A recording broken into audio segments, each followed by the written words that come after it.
اسلام زندہ باد، اسلام زندہ باد، اسلام زندہ باد، اسلام زندہ باد۔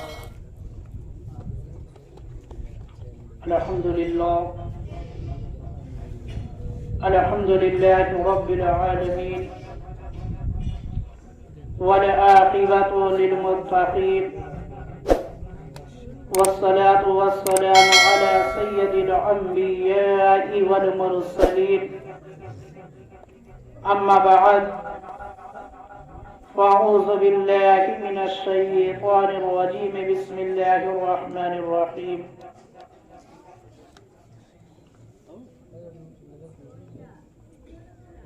آئیے سب سے پہلے اپنے آقا و مولا حضور تاجدار مدینہ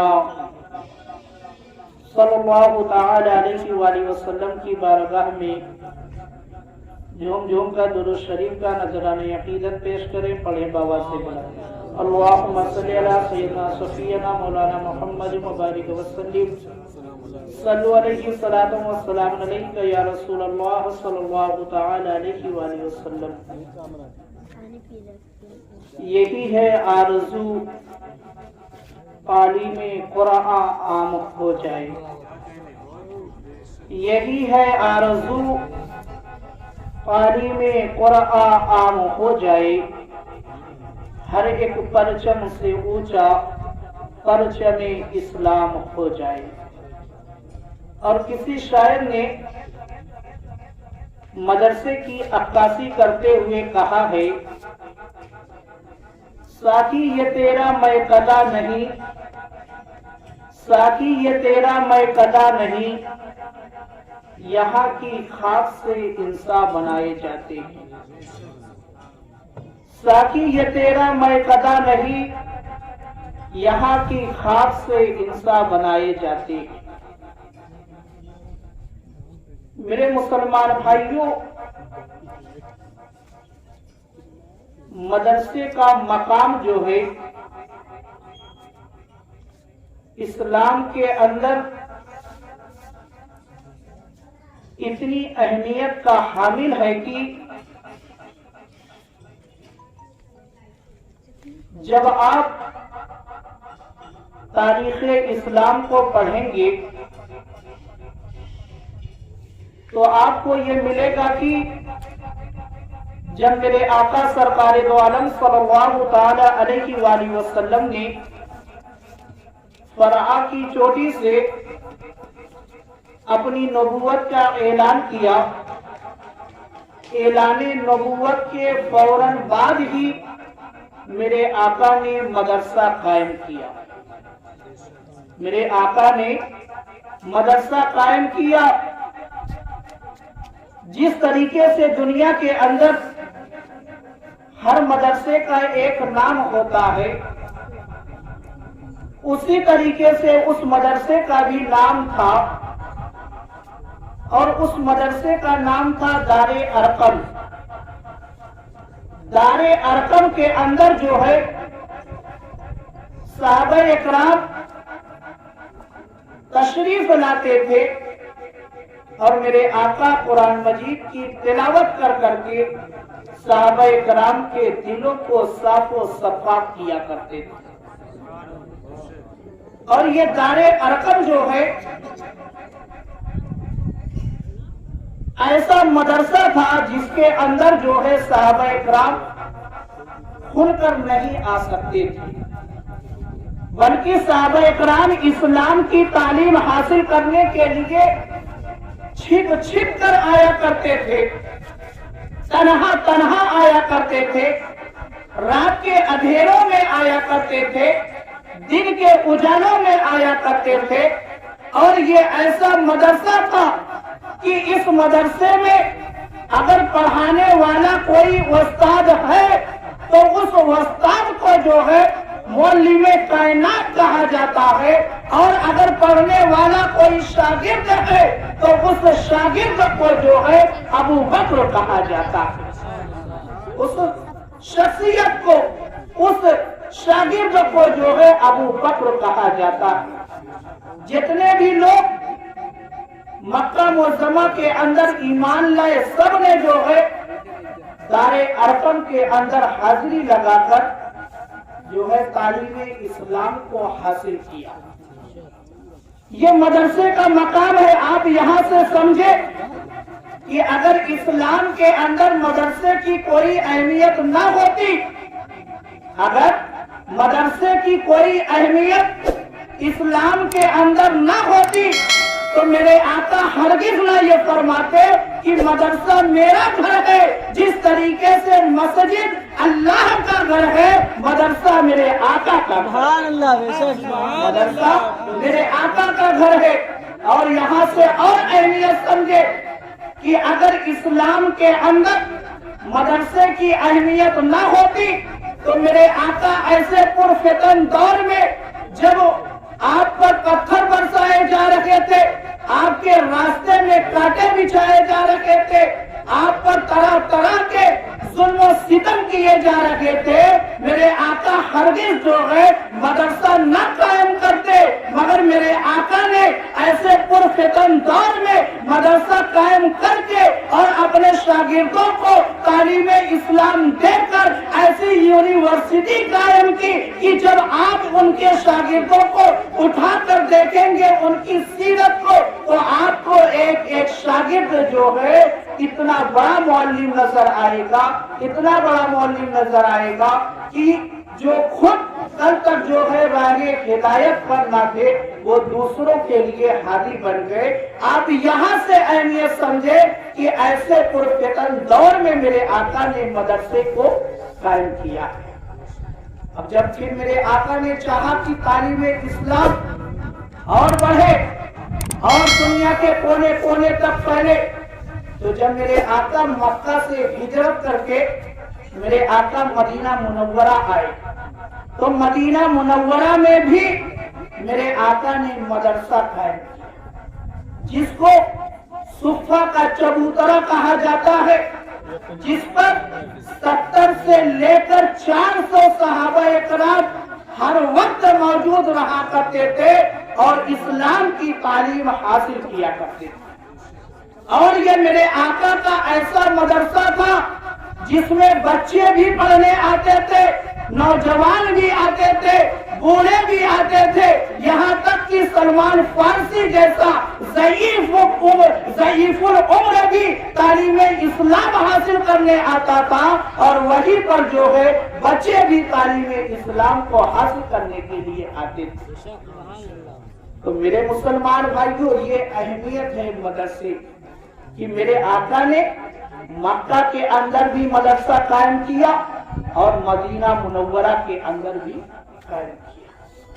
میرے آقا نے تو قائم کر کے مدرسے کی اہمیت اپنے امتیوں کو بتائی، مگر آج اسی نبی کا کلمہ پڑھنے والے محمد رسول اللہ صلی اللہ تعالی علیہ وآلہ وسلم کے جو امتی ہیں ان کی نظروں سے مدرسے کی بالکل اہمیت ختم ہو گئی. جب ہم نے مدرسے کی اہمیت کو کھو دیا تو اس کا نتیجہ کیا آیا سامنے؟ نتیجہ یہ سامنے آیا کہ آج غیر مسلم بھی جو ہے مدرسے پر انگلی اٹھانے لگے. جب ہم نے مدرسے کو چھوڑ دیا تو اور لوگوں کو بھی انگلی اٹھانے کا موقع ملا. یہ موقع ان کو کیسے ملا؟ کیونکہ ہم نے ان کو وقت دیا، چانس دیا، موقع دیا. جب ہم نے بتایا اپنے کردار سے کہ ہمارے نزدیک مدرسے کی کتنی اہمیت ہے اور انگلش میڈیم کی کتنی اہمیت ہے، جب ہم نے اپنے کردار سے اپنی سیرت سے بتایا تو لوگوں نے سمجھ لیا کہ یہ مسلمان اب ان کو تعلیم اسلام کی ضرورت نہیں ہے بلکہ اب ان کو جو ہے انگلش میڈیم کی ضرورت ہے. اس لیے مدرسے پر انگلی اٹھائی جائے اور مسلمان جو ہے خود بخود مدرسے کو بند کر دے. مسلمان خود بخود مدرسے کو بند کر دے، کیونکہ اور کوئی بند کرنے کے لیے آئے گا تو لوگ لڑائی جھگڑا فساد کریں گے. مگر انہوں نے ایسی سیاست چلی، ایسا جال پھیلایا کہ مسلمان خود اپنے دل سے مدرسے کی اہمیت کو نکال کر پھینکتے چلے جا رہے ہیں۔ میرے مسلمان بھائیوں، ہم سے زیادہ اسلام کے دشمن یہ جانتے ہیں کہ مدرسے کی کتنی اہمیت ہے اسلام کے اندر، کیونکہ جب تک یہ مدرسہ قائم رہے گا مسلمانوں کے دلوں میں جو ہے اللہ اور اس کے رسول کی محبت ڈالی جاتی رہے گی، اللہ اور اس کے رسول کی محبت ڈالی جاتی رہے گی جب تک یہ مدرسہ رہے گا، کیونکہ مدرسے کے اندر قرآن مجید کی تعلیم دی جاتی ہے، حدیث کی تعلیم دی جاتی ہے، دینیات کی تعلیم دی جاتی ہے، دنیاوی بھی تعلیم دی جاتی ہے، ہر تعلیم مدرسے کے اندر دی جاتی ہے۔ اور ایک مسلمان کو کس طریقے سے زندگی گزارنا چاہیے، اللہ و رسول سے کتنی محبت کرنی چاہیے، اس کے حکم پر کس طریقے سے عمل کرنا چاہیے، یہ مدرسے میں سکھایا جاتا ہے۔ اس لیے لوگوں نے مدرسے کو نشانہ بنایا، اس لیے لوگوں نے مدرسے کو نشانہ بنایا۔ تو میرے مسلمان بھائیوں، ابھی بہت وقت ہے، اگر ابھی سے ہم سنبھل جائیں، ابھی سے اگر ہم سنبھل جائیں، مدرسے کی جو اہمیت ہے اس کو سمجھ لیں کہ مدرسہ ہمارے لیے کتنا ضروری ہے۔ اب جیسے آپ آج مدرسے میں بیٹھے ہیں، اگر یہی مدرسہ آپ کے گاؤں میں نہ ہوتا تو آپ کے بچے قرآن مجید کی تعلیم کیسے حاصل کریں، اللہ و رسول کی باتیں کیسے جانتے؟ آپ یہاں سے اہمیت سمجھیں۔ اللہ کا شکر ہے، نہیں بڑا مدرسہ ہے مگر چھوٹا مدرسہ تو ہے، ہم چھوٹے سے بڑا بنا سکتے ہیں، مگر جہاں پر کچھ نہ ہو وہاں پر قائم کرنے کے لیے بہت محنت کرنی پڑے گی۔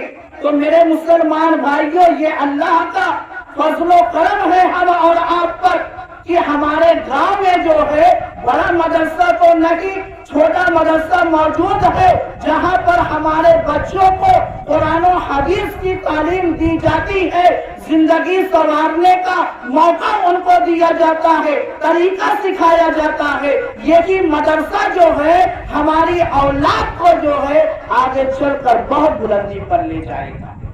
جیسے آپ سمجھے، کئی بچے ایسے ہیں اسی مدرسے سے پڑھ کر آج بڑے مدرسے میں گئے، جیسے کئی بچے اور بچیاں ہیں جنہوں نے یہاں سے قرآن مجید کی اور بھی جو تعلیم ہے حاصل کی، حاصل کرنے کے بعد اب وہ بڑے مدرسے میں گئے۔ ان سے پوچھو کہ جو مدرسہ جس مدرسے سے تم آئے ہو اس کا کتنا فائدہ تم کو حاصل ہوا، وہ بچے بتائیں۔ ہم اور آپ نہیں سمجھ سکتے، کیونکہ ہم نے اس منزل سے جو ہے سفر ہی نہیں کیا۔ جب ہم اس منزل سے سفر کریں گے، اس راستے پر چلیں گے، تب ہم کو معلوم ہوگا کہ ہمارے لیے یہ مدرسہ کتنی اہمیت کا حامل تھا۔ جب ہم آگے گئے تو ہمارے لیے کتنی آسانیاں ہوئی، جب ہم آگے گئے ہمارے لیے کتنی آسانیاں ہوئی۔ اس لیے میرے مسلمان بھائیوں، یہ ممبر رسول ہے، ممبر رسول پر میں کھڑے ہو کر یہ دعوے کے ساتھ کہہ رہا ہوں کہ آپ نے جو مدرسے میں ایک ایک روپیہ دیا ہے، کل بروز حشر جو ہے آپ کا ایک پیسہ بھی ضائع نہیں جائے گا، آپ کا ایک پیسہ بھی ضائع نہیں جائے گا، کیونکہ اگر آپ نے مدرسے میں ایک روپیہ دیا ہے تو اس کا استعمال جو ہے مدرسے کے کام میں ہوا، اور مدرسہ پوری ذمہ داری سے آپ کے بچوں کا بھوشیہ سنبھال رہا ہے، بنانے کی کوشش کر رہا ہے۔ آج جو بچے مدرسے کے اندر تعلیم قرآن کو حاصل کر رہے ہیں، ان بچوں کے قرآن مجید پڑھنے کے انداز کو دیکھو، ان سے قرآن سنو، سیکھو، تب آپ کو معلوم ہوگا کہ جو دوسرے بچے اور جگہ سے قرآن پڑھ کر آتے ہیں اور آپ کے گاؤں میں پڑھنے والے جو بچے ہیں، ان بچوں میں اور ان بچوں میں کتنا فرق ہے۔ میں یہ دعویٰ نہیں کر رہا ہوں، مگر جو نتیجہ میرے سامنے ہے میں اس کو بیان کر رہا ہوں۔ موجودہ وقت میں کم سے کم 10 بچے ایسے ہوں گے جو صرف خاص طور سے اس لیے آپ کے مدرسے میں آئے ہیں کہ ہم اپنے قرآن کو درست کر لیں، اپنے قرآن کو درست کر لیں اس لیے۔ مگر ہم کتنی غفلت کی چادر اوڑھ کر سو رہے ہیں کہ ہمارے بچے اسی گاؤں میں گھومتے رہتے ہیں مگر مدرسے تک نہیں آتے۔ میرے مسلمان بھائیوں، اللہ کا شکر ادا کرے، مدرسے کی اہمیت کو سمجھے اور اپنے بچوں کو جو ہے مدرسے تک بھیجے اور ان کو قرآن مجید کی تعلیم ضرور دلائے، قرآن مجید کی تعلیم ضرور دلائے، کیونکہ یہی بچے جو ہے آپ کے لیے بھی جو ہے کامیابی کی ضمانت بنیں گے اور آپ کے گاؤں کے لیے بھی، کیونکہ میرے آقا نے فرمایا ہے کہ جب انسان انتقال کر جاتا ہے تو اس کے سارے اعمال جو ہے یعنی جو عمل وہ دنیا میں کرتا رہا وہ سب منقطع ہو جاتا ہے، بند ہو جاتا ہے۔ اب انسان کوئی عمل نہیں کر سکتا۔ ہاں، اگر وہی انسان، وہی شخص جو ہے نیک صالح اولاد چھوڑ کر دنیا سے گیا ہے تو وہی اولاد جو ہے اس کے لیے فائدے مند بن جائے گی، یا وہ شخص دنیا میں کوئی ایسا کام کر کے گیا جو صدقہ جاریہ ہے اس سے بھی اس کو فائدہ ملتا رہے گا، یا وہ شخص جو ہے کسی کو ایسی تعلیم دے کر گیا کہ جو دینی تعلیم ہے اس سے بھی اس کو فائدہ حاصل ہوتا رہے گا۔ تو میرے مسلمان بھائیوں، آپ اپنی اولاد کو ضرور مدرسے میں بھیجیں اور قرآن مجید کی تعلیم دلائیں اور اپنے مدرسے کو جو ہے آگے لے جانے کی کوشش کریں، سوچ کریں، مدد کریں۔ جب بھی وقت آئے جو بھی آپ سے ہو سکے مدرسے کے تعمیری کام میں حصہ بڑھ چڑھ کر لینے کی کوشش کریں، تاکہ یہی مدرسہ جو آج چھوٹا ہے کل بڑا ہو جائے۔